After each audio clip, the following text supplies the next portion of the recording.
Bonjour à tous, nous nous retrouvons pour une deuxième série de vidéos et aujourd'hui j'ai l'honneur de vous présenter une vidéo sur l'époque médiévale qui s'intitulera Relations entre État et religion, l'exemple du couronnement de Charlemagne.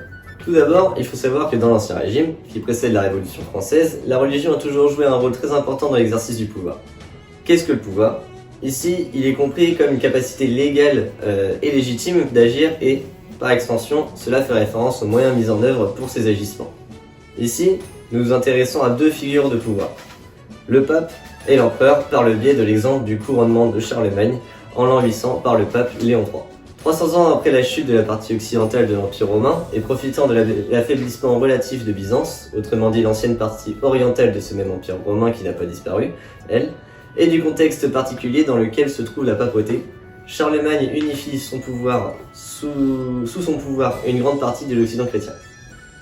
C'est ce couronnement, le 25 décembre de l'an 800, qui a donné lieu, depuis 12 siècles, à une infinité de commentaires et d'interprétations pour savoir si l'initiative de la cérémonie venait du pape ou du roi, autrement dit du pouvoir d'un évêque, qui a déjà le rang de patriarche, ou du pouvoir royal carolingien. Lequel avait prééminence sur l'autre, c'est la question que l'on peut se poser. Les autres questions que l'on se pose alors sont basées sur les interprétations que l'on peut faire de l'appropriation du titre d'empereur par Charlemagne. Le 25 décembre 800, les fidèles affluent vers la basilique Saint-Pierre, et non vers celle de Saint-Jean de Latran, la cathédrale de l'évêque de Rome, qui n'est autre que le pape. C'est dans cette dernière que devrait se prononcer la messe pontificale, suivant les conventions de la liturgie romaine. En revanche, l'aristocratie romaine et de nombreux francs dirigés par leur roi Charles sont présents dans l'immense basilique Saint-Pierre, construite à l'emplacement de la tombe du martyr Pierre par l'empereur Constantin. Le roi des Francs, après avoir fait son entrée dans l'église et avant que la messe ne commence, s'avance jusqu'à la crypte où se trouve le monument funéraire de l'apôtre Pierre, s'incline et prie. Il reçoit ensuite, au vu de tous, des mains du pape Léon III, la couronne et est acclamé par la foule au cri de 3 fois répété de « À Charles Auguste, couronné par Dieu, grand et pacifique empereur des Romains, vie et victoire ». Puis les laudes des saints en l'honneur de sa personne et du peuple franc sont chantées, et pour finir, il est adoré par le pape lui-même qui s'agenouille devant lui. Plusieurs choses sont à noter ici. Les deux protagonistes principaux sont le roi Charles et le pape Léon III. Le simple récit nous fait comprendre la présence d'une rivalité symbolique entre les deux personnages. C'est le pape qui fait du roi un empereur. Malgré tout, selon la tradition carolingienne, la fonction royale est interprétée comme une mission divine, fondant le roi des Francs à intervenir dans tout ce qui touche au rapport entre Dieu et les hommes. Il y a donc aussi un pouvoir religieux et non pas seulement politique. À la fin de la cérémonie, le pape s'incline devant l'empereur, geste symbolique de la part du souverain pontifical.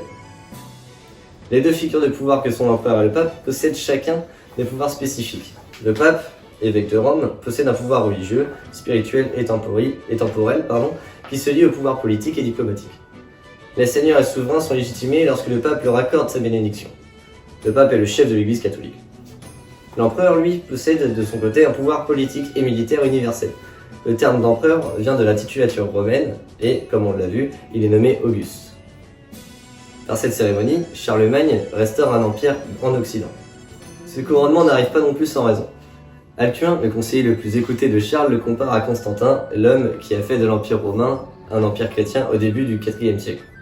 De plus, Charlemagne hérite du royaume de son père Pépin le Bref, et il étend considérablement les limites du royaume, en même temps qu'il œuvre ainsi pour la diffusion et la défense du christianisme. Il est donc légitime pour ce couronnement. D'autres facteurs permettent aussi l'ascension du roi franc.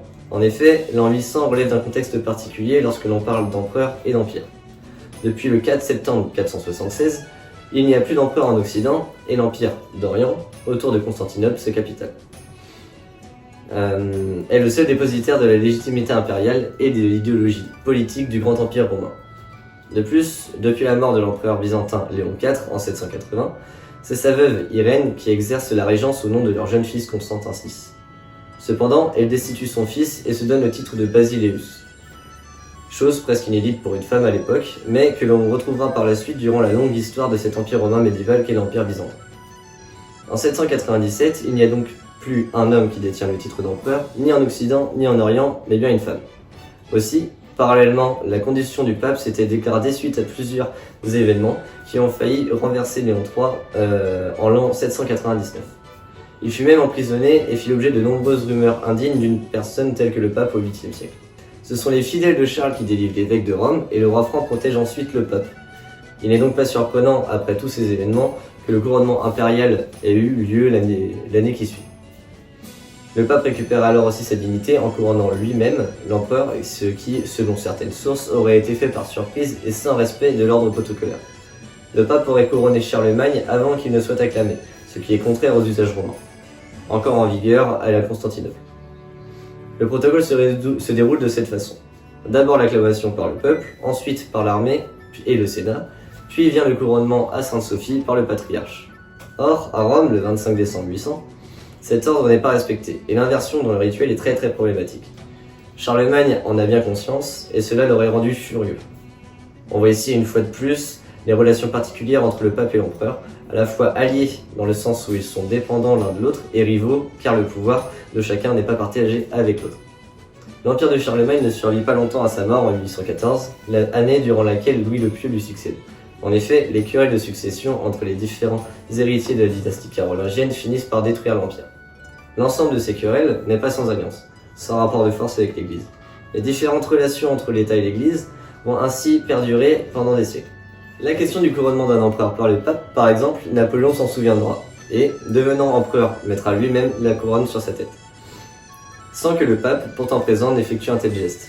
Bien trop problématique face à l'affirmation de la pleine puissance impériale. Napoléon en a quelque sorte retenu la leçon du 25 décembre 800 de son point de vue impérial. Merci à tous d'avoir regardé cette vidéo qui concernait les rapports entre État et la religion au Moyen-Âge. Puis on vous retrouve très bientôt pour une nouvelle série de vidéos.